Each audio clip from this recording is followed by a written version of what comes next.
السلام عليكم ورحمة الله وبركاته. الحمد لله إن الحمد لله نحمده ونستعينه ونستغفره ونؤمن به ونتوكل عليه فنعوذ بالله من شرور أنفسنا ومن سيئات أعمالنا من يهده الله فلا مضل له ومن يضلل فلا هادي له وأشهد أن لا إله إلا الله وحده لا شريك له وأشهد أن محمدا عبده ورسوله أما بعد فقد قال الله تعالى في القرآن الكريم أعوذ بالله السميع العليم من الشيطان الرجيم من همزه ونفسه ونفثه شهر رمضان الذي أنزل فيه القرآن.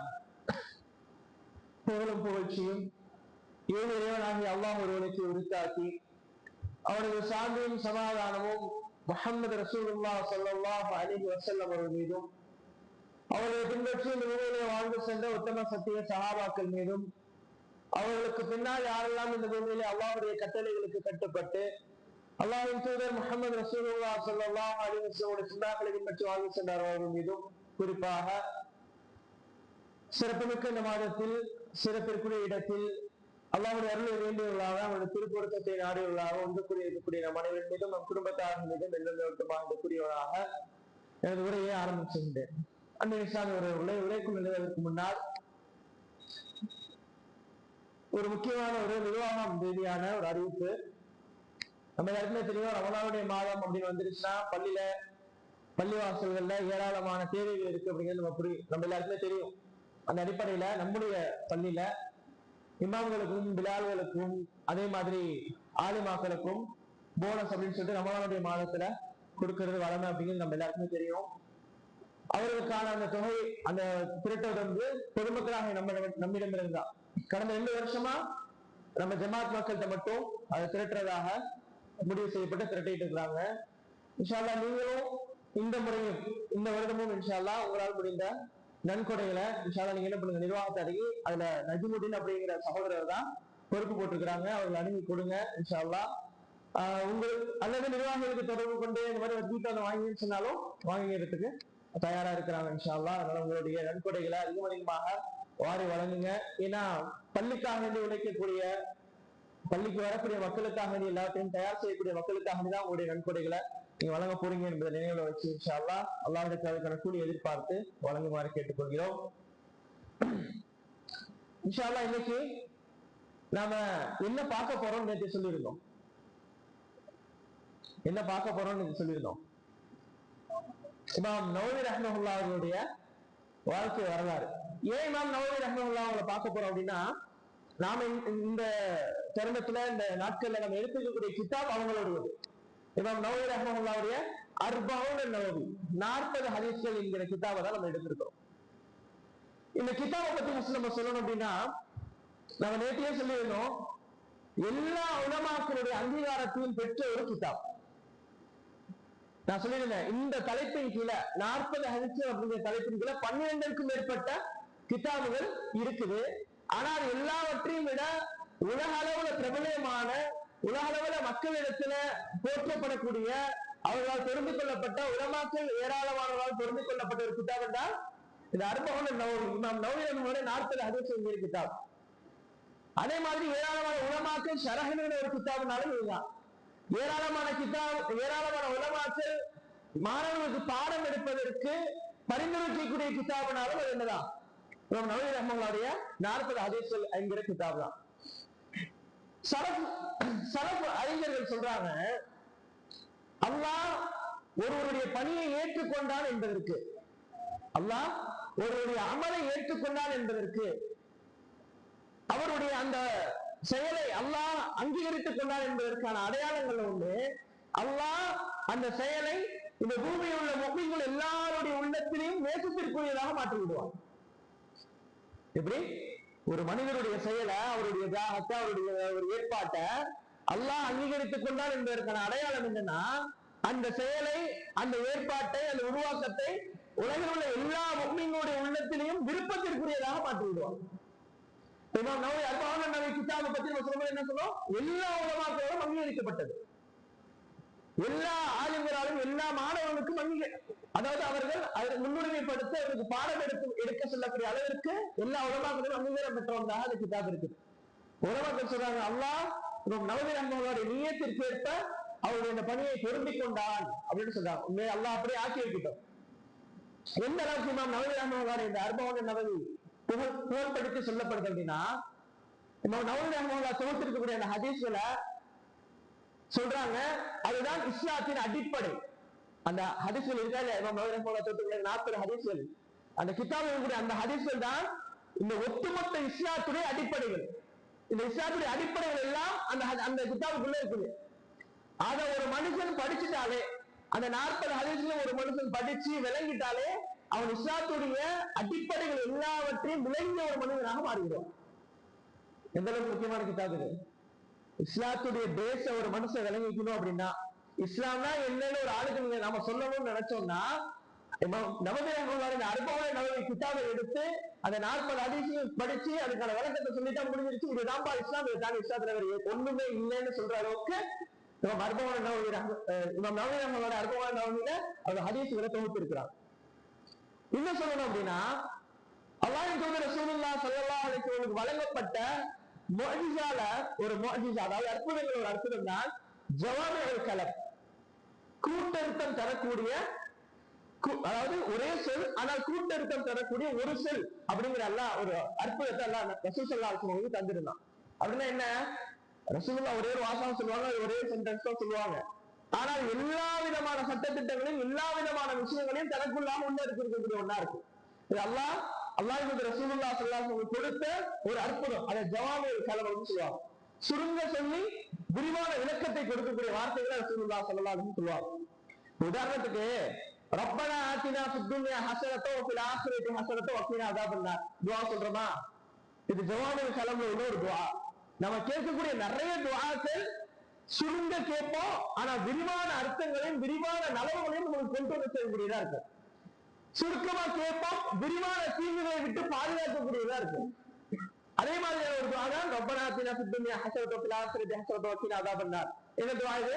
ரப்பனா, எங்களுடைய இறைவனே, எங்களுடைய ரப்பே, ஆத்தினா ஃபித் துன்யா, இந்த உலகத்துல தான், வ ஃபில் ஆখিরা, மறுமையிலே தான், ரப்பனா ஆத்தினா ஃபித் துன்யா வ ஃபில் ஆখিরাতি ஹஸனத்தன் வ ஃபில் ஆখিরাতি ஹஸனத்தன். அல்லாஹ் இந்த உலகத்திலும் எனக்கு நலவுகளை தா, நாளைக்கு மறுமையிலையும் எனக்கு என்னதா நலவுகளை தா. இந்த நலவுகள் என்பது எதெல்லாம் உள்ளடக்கும்? நாம என்னெல்லாம் நினைக்கிறோமோ அது எல்லாத்தையும் உள்ளடக்கும். உலக தேவையா இருக்கலாம், மறுமை தேவையா இருக்கலாம், சொந்த தேவையா இருக்கலாம், என் குடும்பத்துக்கான தேவையா இருக்கலாம். இப்படி இந்த ஒரு வாசகம் எப்படி எல்லாவற்றையும் முன்னெடுத்து ஒரு பொருத்தமான ஒரு துஆவாக நம்மளுக்கு அமைச்சு தரப்பட்டிருக்கோ, இதே மாதிரிதான் அல்லாஹ்வின் தூதர் ரசூலுல்லாஹி ஸல்லல்லாஹு அலைஹி வஸல்லம் ஹதீஸ்களிலும் நிறைய ஹதீஸ்கள் ஜவாமிஉல் கலம் சுருங்க சொல்லி விளங்க ஒரு விரிவான விளக்கத்தை கொடுத்திருப்பாங்க. அந்த மாதிரியான ஹதீஸ்களை தான் இமாம் நவவி ரஹ்மத்துல்லாஹ் இந்த 40 ஹதீஸ்களையும் தேர்ந்தெடுத்திருக்கிறாங்க அப்படின்னு சொல்லப்படுது. அப்படின்னா எந்த அளவுக்கு இந்த ஒவ்வொரு ஹதீஸும் விளக்கத்தை ஒரு விலாவாரியாக தரக்கூடியதா இருக்குங்கிறத நம்ம புரிஞ்சுக்கிறோம். இன்ஷா அல்லாஹ் அந்த அளவுக்கு முக்கியத்துவம் வாய்ந்த ஒரு கிதாபை நம்ம என்ன பண்ண போறோம், இன்ஷா அல்லாஹ் கால பின்னாடி நமக்கு கிடைக்கக்கூடிய காலங்களை பார்க்க இருக்கோம். எந்த அளவுக்கு நம்மளால பார்க்க முடியுமோ அல்லாஹ் எந்த அளவுக்கு நாடி இருக்காரோ அந்த அளவுக்கு பார்ப்போம் இன்ஷா அல்லாஹ். இதுக்கு முன்னாடி நம்ம ஒரு விஷயத்தை விளங்கணும். அல்லாஹ்வின் தூதர் ரசூலுல்லாஹி ஸல்லல்லாஹு அலைஹி வஸல்லம் இந்த மாதிரியான விஷயங்களை பத்தி சொல்லும் பொழுது ஒரு ஊமையை சொல்றாங்க. என்ன மாதிரி? மக்களுக்கு இந்த மாதிரி கல்வியில பயனளிக்கக்கூடிய விதமா நடந்து கொள்றது, மக்களுக்கு பயனளிக்கக்கூடிய விதங்களை புத்தகங்கள் எழுதுறது, மக்களுக்கு பயனளிக்கக்கூடிய விதத்துல வகுப்புகள் எடுக்கிறது, இந்த மாதிரி விஷயத்தை ரசூலுல்லாஹி ஸல்லல்லாஹு அலைஹி வஸல்லம் சொல்லும் போது புகாரி ரஹ்மத்துல்லாஹி அந்த ஹதீஸை பதிவு செஞ்சிருக்கிறாங்க. புகாரில 79வது ஹதீஸாக அந்த ஹதீஸ் என்ன பண்ணப்பட்டிருக்கு, பதிவு செய்யப்பட்டிருக்கு. என்ன ஹதீஸ்? அல்லாஹ்வின் தூதர் ரசூலுல்லாஹி ஸல்லல்லாஹு அலைஹி வஸல்லம் சொல்றாங்க, நான் அனுப்பப்பட்டிருக்கக்கூடிய இந்த ஹிக்மத், இந்த ஞானமும் கல்வியும், என்னுடைய இந்த நேர்வழியும் கல்வியும் அல்லாஹ் எனக்கு கொடுத்து அனுப்பியிருக்கானா இல்லையா, இது ஒரு மிகப்பெரிய மழைக்கு சமமானது. அல்லாஹ் அதை ஒப்பிட்டு சொல்றான். மழைன்னா நான் சொல்றது பெய்யக்கூடிய மழை, பெரும் மழைக்கு ஒப்பானது. ரசூலுல்லாஹி சொல்றாங்க, என்னுடைய இந்த நேர்வழியும், நான் எனக்கு அல்லாஹ் கொடுத்து அனுப்பியிருக்கும் இந்த நேர்வழியும் என்னுடைய கல்வியும் பெரும் மழைக்கு சமமானது. அது அல்லாஹ் மக்களை ஒரு விஷயத்தை ஒப்பிட்டு சொல்றான், மக்களை நிலத்தோட ஒப்பிடுறாங்க ரசூலுல்லாஹி ஸல்லல்லாஹு அலைஹி வஸல்லம். மக்களை இப்ப அந்த வஹி அல்லாஹ் கொடுத்த அந்த இல்மோ நேர்வழி யார்கிட்ட வந்து அடைய போகுது? யார்கிட்ட வந்து அடைய போகுது? மக்கள்கிட்ட, நம்மகிட்ட தான் வந்து அடைய போகுது. இப்ப நம்ம நிலமாக ஒப்பிட்டு ரசூலுல்லாஹ்வுடைய அந்த நேர்வழியையும் அவருடைய அந்த இல்மையும் பெருமலைக்கு ஒப்பிட்டு ரசூலுல்லாஹி ஸல்லல்லாஹு அலைஹி வஸல்லம் சொல்றாங்க அந்த ஹதீஸ்ல. என்ன சொல்றாங்க? என்னுடைய அந்த நேர்வழியும் இல்மும் பெருமழையாக ஒரு நிலத்துல பெய்யுது. அந்த நிலம் எப்படிப்பட்ட நிலம் அப்படின்னா, அந்த தண்ணீரை பெருமழை பெய்யக்கூடிய ஒரு நிலம். அந்த நிலம் எப்படிப்பட்ட நிலம்னா, தண்ணீரை உள்வாங்கி அதன் மூலமாக புற்பூட்டுகளை முளைப்பிச்சு மக்களையும் பயனடைய செய்யுது, கால்நடைகளையும் பயனடைய செய்யுது, உயிர் வாழ்வதற்கான எல்லா விஷயங்களையும் அந்த நிலம் அந்த மழை தண்ணீரை பெற்று மக்களுக்கு பயனளிக்கக்கூடிய ஒன்றா இருக்குது. இப்படி ஒரு நிலம். அதே மழை அந்த ஒப்பிட்டு சொன்னாங்க இல்லையா, அதே மழை இன்னொரு ஒரு நிலத்திலையும் பெய்யுது. அந்த நிலம் எப்படின்னா தண்ணீரை உள்வாங்காத கடினமான நிலம். அந்த நிலம் எப்படிப்பட்ட நிலம்? தண்ணீரை உள்வாங்காத கடினமான நிலம்.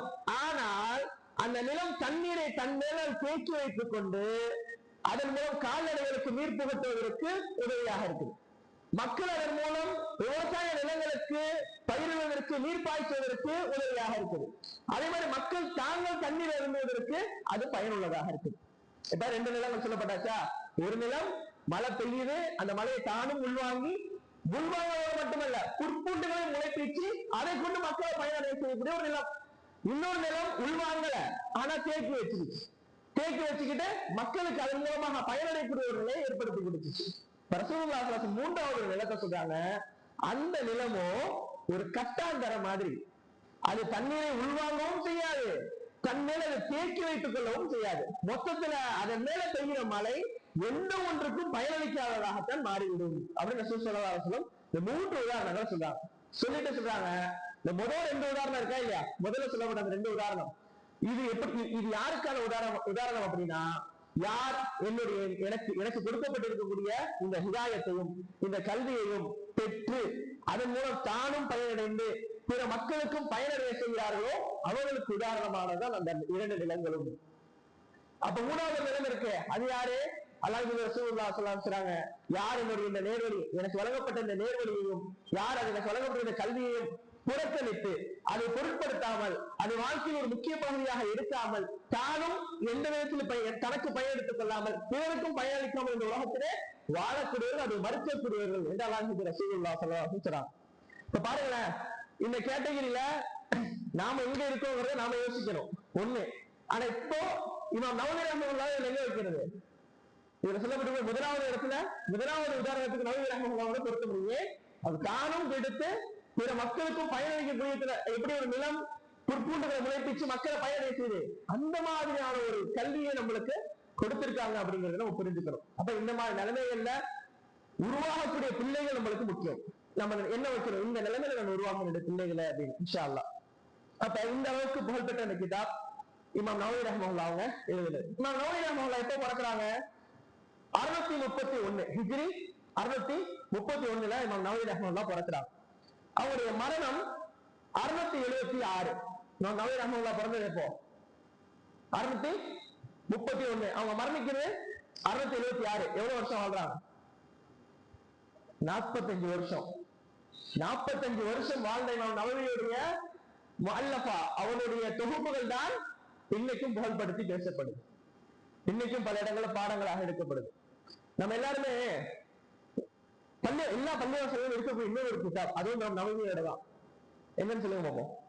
அந்த ஆரம்ப காலத்துல இருந்து அந்த கிதாப் இருக்கு. எல்லா பள்ளிவாசலுமே எல்லா விதமான ஹதீஸையும் தலைப்பிட்டு எழுதப்பட்டிருக்கும். நம்மளால கிதாபுகளை விட்டு தூரம் ஆயிட்டோம். கிதாபுகளோட தொடர்பு ரொம்ப கம்மியாயிடுச்சு நம்மளுக்கு. என்ன கிதாபு? ரியாலுஸ் ஸாலிஹீன். இமாம் நவவி ரஹ்மத்துல்லாஹி கிதாப் தான் ரியாலுஸ் ஸாலிஹீன்.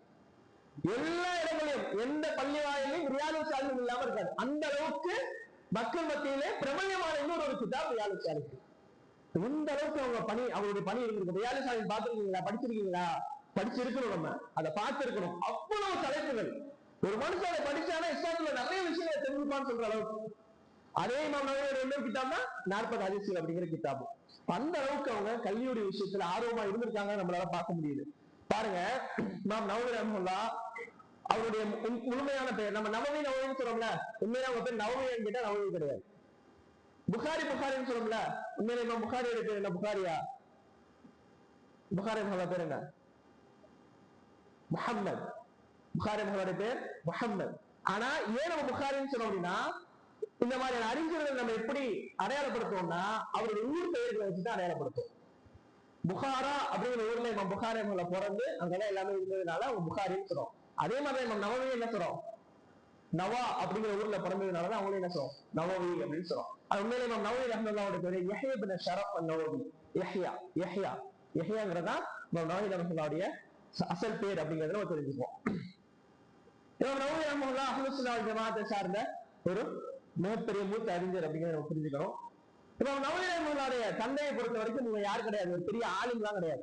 நவவி ரஹ்மத்துல்லாஹுடைய தந்தையை பொறுத்த வரைக்கும் இப்போ நம்ம என்ன நினைப்போம், இப்ப இவர் இவ்வளவு பெரிய ஆலிமா இருந்தா வாப்பா எப்படி இருந்துப்பா அப்படிதான் நினைப்போம். ஆனா இப்போ நவவி ரஹ்மத்துல்லாஹுடைய தந்தையை பொறுத்த வரைக்கும் அவங்க பெரிய ஆலிம்லாம் கிடையாது. அவங்க சாதாரண ஒரு கடை நடத்தக்கூடிய வியாபாரம் செய்யக்கூடிய ஒரு வியாபாரி. எந்த அளவுக்கு நவவி ரஹ்மத்துல்லாஹுடைய வாப்பாவை பத்தி வரலாற்றுல பேசப்படுது அப்படின்னா, ஹலால் ஹராமை பேணுகிற விஷயத்துல ரொம்பவே கவனம் செலுத்தக்கூடிய ஒரு ஆள் இமாம் நவவி ரஹ்மத்துல்லாஹ்.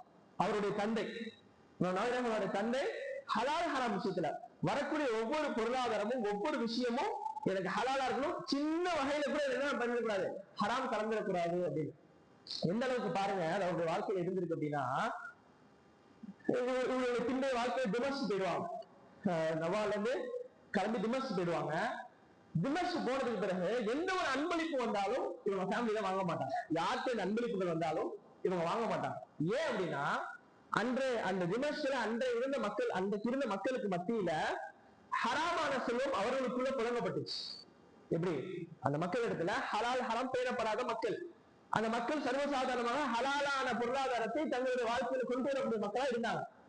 அதன் காரணமாக அவர்களில் யார் அன்பளிப்பு செய்தாலும் இவன் நவவி ரஹ்மத்துல்லாஹி ஃபேமிலி என்ன பண்ண மாட்டாங்க, குறிப்பா வாப்பா அதை வாங்க மாட்டாங்க, இவன் நவவி ரஹ்மத்துல்லாஹ் வாங்க மாட்டாங்க. ஏன்னா அவர்கள் ஹராமான சம்பாத்தியத்திலே அதை கொடுத்திருந்தால் என்ன செய்வது, அது ஹராம்னு சொல்லி இல்ல, ஒருவேளை ஹராம் அதுல கலந்திருந்தா, ஏன்னா அவங்க ஹராம் அவங்களுடைய வாழ்க்கையில கலந்துருச்சுல, ஹராமான பொருளாதாரம் அவங்க வாழ்க்கையில கலந்துருச்சுல, ஒருவேளை இதுல கலந்திருந்தா அப்படின்னு அந்த அன்பளிப்புகளை வாங்கவே மறுப்பாங்க அந்த திவசத்துல யார்கிட்டயுமே. அப்ப எந்த அளவுக்கு ஹலால் ஹராமும் பேணுனவங்களா இருந்திருப்பாங்க. உலமாக்கள் சொல்றாங்க, இந்த அளவுக்கு ஹலால் ஹராம பேணுன ஒரு தன்மையாக இருந்ததன் காரணமாக தான் அல்லாஹ் இருக்கும் நவவி ரஹ்மத்துல்லாஹி அவர்களை மிகப்பெரிய ஆலிமாக கொடுத்தான் அப்படின்னு சொல்றாங்க. நம்ம புரிஞ்சுக்கணும், நம்ம எந்த அளவுக்கு ஹலால் ஹராம நம்ம பேணி வாழ்றோமோ அல்லாஹ் நம்ம வாழ்க்கையில் மிக சிறந்த இடங்களில் சிறந்த விஷயங்களை நம்ம வாழ்க்கையில தருவாங்கிறதுல இந்த வரலாற்றில் இருந்து அவருடைய நிலையிலிருந்து நம்ம புரிஞ்சுக்கிறோம். அப்ப இமாம் நவவி ரஹ்மத்துல்லாஹ் அவருடைய தந்தை கடை வச்சு நடத்தக்கூடிய சாதாரண வியாபாரி. இமாம் நவவி ரஹ்மத்துல்லாஹ் சின்ன வயசு, ஒரு 7 வயசு இருக்கும்போது அவங்க ஃப்ரெண்ட்ஸோட சேர்ந்து விளையாட போவாங்க. ஆனா அவங்க ஃப்ரெண்ட்ஸ் அவங்களை சேர்த்துக்க மாட்டாங்க. ஃப்ரெண்ட்ஸ் இமாம் நவவி ரஹ்மத்துல்லாஹ்வை விளையாட சேர்த்துக்க மாட்டாங்க. இப்ப ஃப்ரெண்ட்ஸ் நம்ம சேர்த்துக்க மாட்டாங்க அப்படின்னு சொல்லிட்டு வீட்டுல வந்து அழுவாங்க. இமாம் நவவி ரஹ்மத்துல்லாஹ் கொஞ்ச நேரம் அழுவாங்க. அழுவிட்டு என்ன பண்ணிடுவாங்க, குர்ஆன் எடுத்து ஓத ஆரம்பிச்சிருவாங்க. அதுக்கு பிறகு இமாம் நவவி ரஹ்மத்துல்லாஹ் குர்ஆன் ஓதுறது அவங்களுடைய முக்கிய வேலையாக இருந்துச்சு. குர்ஆனை மனப்பாடம் பண்றது, ஓதுறது. எத்தனை வயசுல? 7 வயசுல குர்ஆனை ஓதுறது மனப்பாடம் பண்றது, இதுதான் அவருடைய தொடரான ஒரு ஹேபிட்டாவே பழக்கமாவே இருக்க ஆரம்பிச்சிருச்சு. இமாம் நவவி ரஹ்மத்துல்லாஹ் என்ன பண்றாங்க, வாப்பா 10 வயசு ஆகுது, இதுக்கு இடையில குர்ஆன்ல பெரும்பகுதியை மனப்பாடம் பண்ணி முடிச்சிட்டாங்க இமாம் நவவி ரஹ்மத்துல்லாஹ். இப்ப வாப்பா என்ன பண்றாங்க, முடிச்சு கடையில உட்கார வைக்கிறாங்க, கொஞ்சம் வியாபாரத்தை பார்த்து கத்துக்குப்பா அப்படின்னு. கடைக்கு போய் நம்ம என்ன பண்ணாங்க, வியாபாரத்துல கவனிக்கல, குர்ஆன் ஓதுறதுலயே இருக்காங்க, குர்ஆனை மனப்பாடம் பண்றதுலயே இருக்காங்க. அப்ப இந்த சூழல்ல தான் இமாம் நவவி ரஹ்மத்துல்லாஹ்வை அந்த ஊர்ல இருந்த மிகப்பெரிய ஒரு ஷேக் அவங்க பாக்குறாங்க. அவங்க பேர் என்னன்னா யாசிர் இப்னு யூசுப் அல் மராகிஷி. யாசிர் இப்னு யூசுப் அல் மராகிஷி அப்படிங்கிற ஒரு ஷேக் பாக்குறாங்க. இந்த 10 வயசுல இமாம் நவவி ரஹ்மத்துல்லாஹ்வுடைய நடத்தைகளை பாக்குறாங்க. இந்த 10 வயசு ஆகுது, நண்பர்களோட விளையாட மாட்டேங்கிறாரு, குர்ஆனே ஓதிட்டு இருக்கிறாரு, அது எவ்வளவு ஈடுபாடா இருக்கிறாரு அப்படின்னு சொல்லிட்டு பார்க்கும்போது அவங்க இமாம் மராகிஷி சொல்றாங்க, அவரை பார்த்த உடனே என்னுடைய உள்ளத்துல அவர் மேல ஒரு நேசத்தை அல்லாஹ் போட்டான். அந்த அறிஞர் சொல்றாங்க, இமாம் நவவி ரஹ்மத்துல்லாஹ்வை பார்த்த உடனே என் மனசுல ஏதோ ஒரு நேசம், அவர் மேல அல்லாஹ் எனக்கு நேசத்தை போட்டான். என் உள்ளத்துல தோணுச்சு, இமாம் நவவி ரஹ்மத்துல்லாஹ் அந்த சிறுவர் உண்மையிலேயே உம்மத்திற்கு பயனளிக்கக்கூடிய ஒருவராக உருவாகுவார், மிகப்பெரிய ஆலிமாக இந்த காலத்தில் அவர் இந்த காலகட்டத்திற்கான ஒரு மிகப்பெரிய ஆலிமாக உருவாகுவார் அப்படின்னு மனசுல பட்டுச்சு. உடனே என்ன பண்றாங்க மராட்சி, அவங்க இமாம் நவவி ரஹ்மத்துல்லாஹ்வை அன்றைக்கு அந்த ஊர்ல நவா அப்படிங்கிற அந்த ஊர்ல மக்களுக்கு பாடம் எடுக்கக்கூடிய இன்னொரு மிகப்பெரிய ஆளுகிட்ட இமாம் நவவி ரஹ்மத்துல்லாஹ்வை கூட்டிட்டு போறாங்க. கூட்டிட்டு போய் சொல்றாங்க, இந்த சிறுவரை நீங்க வச்சுக்கோங்க, இந்த சிறுவருக்கு நீங்க கல்வியை கற்றுக் கொடுங்க, இவர் கண்டிப்பாக மிகப்பெரிய ஒரு ஆலிமா வருவாரு, மக்களுக்கு மிகப்பெரிய லெவல்ல பயனளிக்கக்கூடியவரா இருப்பாரு அப்படின்னு சொல்லிட்டு அவங்களோட சொல்லுவாங்க. அந்த ஆசிரியர் கேட்கிறாங்க, நீ என்ன குறி சொல்றவனா அப்படின்னு. யார? இமாம் யாசினை பார்த்து நீங்க குழி சொல்றோம்னா நீங்க அப்படின்னு கேட்டோன்னே இமாம் அவங்க சொல்றாங்க இல்ல அல்லாஹ் இதை உங்க கிட்ட கூட்டிட்டு அல்லாஹ் என் வாயில பேச வச்சான், எனக்கு சொல்லணும்னு தோணுன்னு சொன்னேன், நான் குறி சொல்லுவாங்க இல்ல அப்படின்னு சொல்லிட்டு போயிடுவாங்க. அதுக்கப்புறம் இமாம் நபியுடைய ரஹ்மத்துல்லாஹி அவர்களுடைய கல்வி பயணம் தொடர ஆரம்பிக்குது. அதுக்கப்புறம் அப்படியே கல்வியை கத்துக்கிறாங்க. அப்படி கத்துக்கிட்டு இருக்கும்போது அவருடைய 18 வயசு வரைக்கும் எங்கதான் இருக்காங்க, நவாலதான் இருக்கிறாங்க. அதுக்கு பிறகு என்ன பண்றாங்க, கிளம்பி திமஸ்கு போறாங்க. திமஸ்கு போனோடதான் மிகப்பெரிய லெவல் அவருடைய கல்வியுடைய தாக்கம் என்பது மிகப்பெரிய மாறுது. நவவி ரஹ்மத்துல்லாஹ் எந்த அளவுக்கு கல்வியை கற்றுக்கொள்ளுங்கிற ஆர்வமா இருந்தாங்கன்னா, நாம போன் பார்க்க ஆரம்பிச்சோம்னு வச்சுக்கோங்களேன், எவ்வளவு நேரம் போன் பார்ப்போம்? போன் பார்க்க ஆரம்பிச்சோம், சும்மா போன் நோண்டுறோம், எவ்வளவு நேரம் நோண்டுவோம்? எவ்வளவு நேரம்? நாள் பூரா, ஒரு நாள், 2 நாள், 3 நாள், தாராளமா முடியும், தாராளமா நோண்டுவோம். ஏன் தெரியுமா? இன்ட்ரெஸ்ட். நைட்டுல தூங்கணும், ஆனா நைட்டு தூக்கத்தையே இல்லாம ஆக்குறது மொபைல் போன். ஆனா அதே மொபைல் போன் இல்லாம ஒரு கொஞ்ச நேரம் சும்மா வர சொல்லுங்க, தூங்கிடுவோம். வேற யாராச்சும் வேலையை சொல்ல சொல்லுங்க, செய்ய மாட்டோம், தூங்கிடுவோம். தூக்கம் வருது அப்படின்றோம். ஆனா போன் இருந்துச்சுன்னா அவ்வளவு இன்ட்ரெஸ்ட் இன்னைக்கு அதுல நம்மளுக்கு வந்துருச்சு. நவவி ரஹ்மத்துல்லாஹுடைய கல்வியுடைய அந்த தேடலை பற்றி சொல்லப்படுது. கல்வியை கற்றுக்கொள்ள இமாம் நவவி ரஹ்மத்துல்லாஹி இந்த ஆர்வத்தின் காரணமாக இமாம் நவவி ரஹ்மத்துல்லாஹ் தூங்கவே மாட்டாங்க. நைட்டும் படிப்பாங்க, காலையிலும் படிப்பாங்க, பகலும் படிப்பாங்க, நைட்டும் படிப்பாங்க, இப்படியே படிச்சுட்டே இருப்பாங்க. அவருடைய மாணவர்கள் இமாம் நவவி ரஹ்மத்துல்லாஹோட சேர்ந்து இருப்பாங்கல்ல, அந்த மாணவர்கள் சொல்றாங்க, இமாம் நவவியே அவருடைய தூக்கம் மிகைக்கும் போதுதான் கொஞ்ச நேரம் தூங்குவாங்க. நம்மள மீறி தூக்கம் சொக்கி விடுவோம் இல்லையா, அந்த மாதிரி இமாம் நவவி ரஹ்மத்துல்லாஹ் தூக்கம் எப்ப மிகைக்குதோ அது வரைக்கும் அவங்க படிச்சுக்கிட்டே இருப்பாங்க. ஒரு நாள், ஒரு 2 நாள் தூங்க கணக்கு போயிட்டே இருக்கும். அப்படி மிகைக்குது இல்லையா, அப்போ எப்படி தூங்குவாங்க? 10 நாள் தூங்கல, இன்னைக்கு ஒரு நாள் அப்படி இல்லை, அப்போ கொஞ்ச நேரம் தூங்கிட்டு திரும்ப எதிர்த்து படிக்க ஆரம்பிச்சிருவாங்க. இந்த அளவுக்கு இமாம் நவவி ரஹ்மத்துல்லாஹ் கல்வியில ஆர்வத்தோடு இருந்திருக்கிறாங்க அப்படிங்கறத நம்ம பார்க்க முடியுது. இன்னைக்கு சொல்லவே வேணாம், நம்ம எல்லாருக்கும் நம்முடைய நிலைமை என்ன நமக்கு நல்லாவே தெரியும். கொஞ்ச நேரம் நமக்கு ஒரு மணி நேரத்துக்கு மேல ஒரு தர்பியா அப்படின்னா ஒரு மணி நேரம் தான். அதுக்கு மேல இமாம் விசார என்னங்க தர்பியா சொல்ல மாட்டீங்களா, ஒரு மணி நேரத்துக்கு மேல பேச வேணாம், எங்க வர முடியுது? நவவி ரஹ்மத்துல்லாஹ் ஒரு நாளைக்கு எத்தனை சப்ஜெக்ட் படிப்பாங்க தெரியுமா? அவங்க ஆசிரியர்கள்ட்ட, இவங்க மட்டும் தான் ஹையஸ்ட், ஆசிரியர்கள்ட்ட உட்காந்து படிப்பாங்க. ஒரு நாளைக்கு எத்தனை சப்ஜெக்ட்? இன்னைக்கு மதரசாக்கள் ஒரு நாளைக்கு எத்தனை சப்ஜெக்ட்? இன்னைக்கு ஆளுங்கள்ட்டே வந்துருவோம். இன்னைக்கு ஆலயம் படிக்கக்கூடிய அந்த மாணவர்கள் படிக்கக்கூடிய அந்த சூழலுக்கு வந்துருவோம். ஏன்னா அந்த அளவுக்கு நம்ம பலகீனப்பட்டிருக்கோம், அந்த அளவுக்கு நம்மளுடைய ஆர்வம் இல்லை இருக்கு. இன்னைக்கு மதரசாக்கள் எத்தனை சப்ஜெக்ட் ஒரு நாளைக்கு?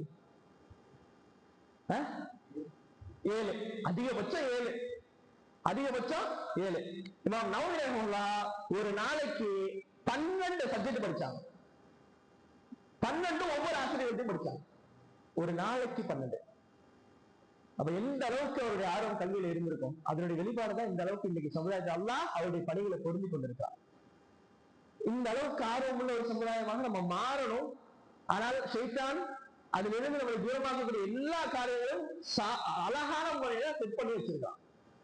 உண்மையிலே இந்த வரலாறுகள் எல்லாம் பிள்ளையை பெற்றெடுக்கக்கூடிய நம்மள ஒவ்வொருவருக்கும் இதுல ஒரு அளவாச்சு, இந்த லெவல்லாச்சும் பிள்ளைகளை நம்ம உருவாக்கணுங்கிற ஆசை நம்மள ஒவ்வொருத்தரும் வச்சா கண்டிப்பா அல்லாஹ் அதை நம்மளுக்கு நிறைவேற்றி தருவான் என்பதை நம்ம புரிஞ்சுக்கணும். அப்ப இமாம் நவவி ரஹ்மத்துல்லாஹுடைய அந்த கல்வி பயணம் என்பது அழகான ஒரு முக்கியமான பயணமாக இருந்துச்சு. இன்னொரு விஷயம், சுவாரஸ்யமான ஒரு விஷயத்த சொல்றேன். இன்னைக்கு மதரசாக்களுக்கு வரக்கூடிய மாணவர்கள் மதரசா விட்டு போறதுக்கு சொல்ற காரணங்கள்ல முக்கியமான காரணம் என்ன தெரியுமா? யார் சொல்லுவீங்க? மதரசாவுக்கு பசங்க சேர்த்துவாங்க. ஃபர்ஸ்ட் இயர்ல பாத்தீங்கன்னா 60 பேர் இருப்பாங்க. ஃபர்ஸ்ட் இயர்ல பாத்தீங்கன்னா 60 பேர் இருப்பாங்க. ஃபிஃப்த் இயர்ல பட்டம் வாங்கும்போது 5 பேர் 6 பேர் தான் இருப்பாங்க. 60ல இருந்து 5 ஆயிடும். ஃபர்ஸ்ட் இயர்ல இவ்வளவு பேர் சொன்னாங்களே, ஏன் போனாங்க? அது நிறைய பேர் சொல்ற காரணம் என்ன தெரியுமா? சாப்பாடு சரியில்லை, சாப்பாடு பிடிக்கல, சாப்பாடு செட் ஆகல அப்படிம்பாங்க கல்வி கற்றுக்கொள்ளக்கூடிய மாணவர்கள். இதெல்லாம் நவவி ரஹ்மத்துல்லாஹுடைய அந்த காலத்துல இருந்து அவங்க முழு வாழ்க்கை எத்தனை வேலை சாப்பாடு தெரியுமா? நம்ம நவவிக்கு படிக்கக்கூடிய காலத்திலும் சரி, படிக்கிறதுக்கு முன்னாடியும் சரி. ஏன்னா பாப்பா அவ்வளவு ஏழையான ஆளு. அந்த ஏழைங்கிற அந்த குடும்பத்திலிருந்தே இமாம் அவங்க உருவாக்குறாங்க. இன்னைக்கு குடும்பத்துல கொஞ்சம் கஷ்டப்பட்டுட்டா பிள்ளை என்ன போயிடுவாங்க, நீ படிச்சு பெரிய ஆளாயும் குடும்பத்தை மேலே கொண்டு வரதுக்கு நீ என்ன பண்ணணும், உலக கல்விக்கு தான் போகணும், வாழ்க்கை கல்விக்கு போயிடாதுன்னு சொல்லக்கூடிய சூழல் இன்னைக்கு. ஆனா அவ்வளவு கஷ்டத்துலயும் இமாம் நவவி ரஹ்மத்துல்லாஹ் வாப்பா என்ன பண்ணாங்க, மார்க்க கல்விக்கான நடந்தாங்க. எவ்வளவு கஷ்டம் தெரியுமா?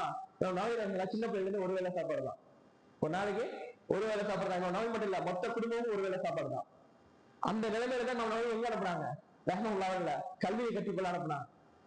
நம்ம நவீன படிக்கும்போது எவ்வளவு வேலை சாப்பிட்டாங்க தெரியுமா? அதே ஒரு வேலை சாப்பாடு தான். நவீனக்கு ஒரு நாளைக்கு ஒரு வேலை சாப்பாடு தான், அதுக்கு படிக்க ஆரம்பிச்சிடும். இந்த அளவுக்கு அவருடைய தியாகங்களும் அவருடைய முயற்சிகளும் அவருடைய ஈடுபாடும் இருந்திருக்கு அப்படிங்கிறத புரிகிறோம். அப்படின்னா அவருடைய இந்த புத்தகம் எந்த அளவுக்கு முக்கியத்துவம் வாய்ந்ததா இருக்குங்கிறத நம்ம புரிஞ்சுக்கணும். இன்ஷா அல்லாஹ் கண்டிப்பாக நம்மளால இந்த குறுகிய காலத்துல அந்த புக்கை முடிக்க முடியாது. இன்ஷா அல்லாஹ் பின்னால் நம்ம பள்ளியில் இமாம் இருக்காங்க, நீங்க உங்கள்கிட்ட சொல்லுங்க, எங்களுக்கு அந்த புத்தகத்தை முழுமையா நடத்துங்கன்னு உங்களை ஒவ்வொருவரும் ஆர்வப்பட்டு இமாம் நவீனம் உள்ள அளவுக்கு நம்மளால முடியலனாலும் நம்ம நவீனமா புக்கை படிக்கிறதுக்காச்சும் நம்ம ஆர்வம் கட்டலாம் இல்லையா? இன்ஷா அல்லாஹ் வரக்கூடிய காலங்களும் முடிஞ்ச அளவுக்கு பார்ப்போம். அதுக்கு பின்னாடி உள்ளதை உங்களுடைய பள்ளி இமாம்கிட்டயே நீங்க சொல்லி என்ன பண்ணலாம், கத்துக்கலாம். இன்ஷா அல்லாஹ் அதுக்கான வாய்ப்பு அல்லாஹ் நம்மளுக்கு ஏற்படுத்திட்டோம். எந்த நோக்கத்திற்காக இமாம் நவீனம் அந்த கிதாபு இந்த உம்மத்திற்காக வேண்டி விட்டு சென்றார்களோ, எழுதி சென்றார்களோ, அந்த நோக்கத்தை முழுமையாக அடையக்கூடிய மக்களாக அல்லாஹ் என்னையும் உங்களையும் இந்த உம்மத்தையும் ஆக்கி வைப்பான அந்த பிரிவனாக எனது உரையை முடித்துக் கொள்கின்றேன். ரப்பனா ஆத்தினா ஃபித் துன்யா ஹஸனத்தன் வ ஃபில் ஆখিরাতি ஹஸனத்தன் வ கினா அஸாபன்னார். யா முகல்லிபல் குலூப் ஸப்பித் கல்பி அலா தீனிக் யா முஸர்ரிஃபல் குலூப் ஸரிஃப் குலூபனா அலா தஆத்திக். وآخر دعوانا الحمد لله رب العالمين. سبحانك اللهم وبحمدك أشهد أن لا إله إلا أنت أستغفرك وأتوب إليك. السلام عليكم ورحمة الله وبركاته.